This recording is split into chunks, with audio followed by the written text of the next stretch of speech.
ẹ̀yin tí mẹ́wàá ṣẹlẹ̀ mo máa rí nǹkan lórí péjì role model mi Bọ́sẹ̀dé JMK ní àárọ̀ yìí nípa prophecy èmi náà wá ní kí n ganu sí pé òótọ́ mà ní wọ́n sọ wípé ṣé bí wọ́n ṣe máa ń fún wa ní prophecy ní Áfíríkà wípé ọmọ ènìyàn ìwọ máa lọ sílùú òyìnbó ìwọ máa lọ ṣe rere nílùú òyìnbó ìwọ máa lọ sínú Canada ìwọ máa lọ sí UK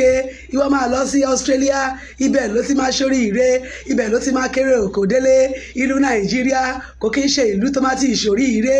ẹjọ́ àǹtí Bọ́sẹ̀dé wọ́n béèrè pé ṣé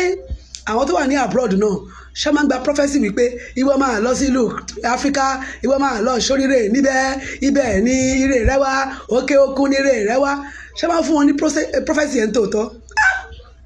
èmi ò ní wọ́n fún yàn ní prophecy èké o àbí irọ́ o àti Bọ́sẹ̀ ló béèrè question yẹn èmi wá ní kémi ganu sí pé òótọ́ màá ní ẹ ti ẹ̀gbọ́n náà ṣé ó máa ń fún àwọn ará ìlú òyìnbó náà ní prophecy wípé they must come to Nigeria to prosper but the truth is system wa tó work ni system wa tí ó gbádùn tí ó ṣiṣẹ́ ni greediness tó ń pa àwọn tó ń darí wa ní ìlú Nàìjíríà yìí ló fà á tí prophecy wípé ọmọ ènìyàn tó bá wà sóríire ìwà gbọ́dọ̀ lọ sínú Canada nǹkan tó fà á nìyẹn tó bá yẹ pé bí Ọlọ́run ṣe kẹwàá pẹ̀lú natural resources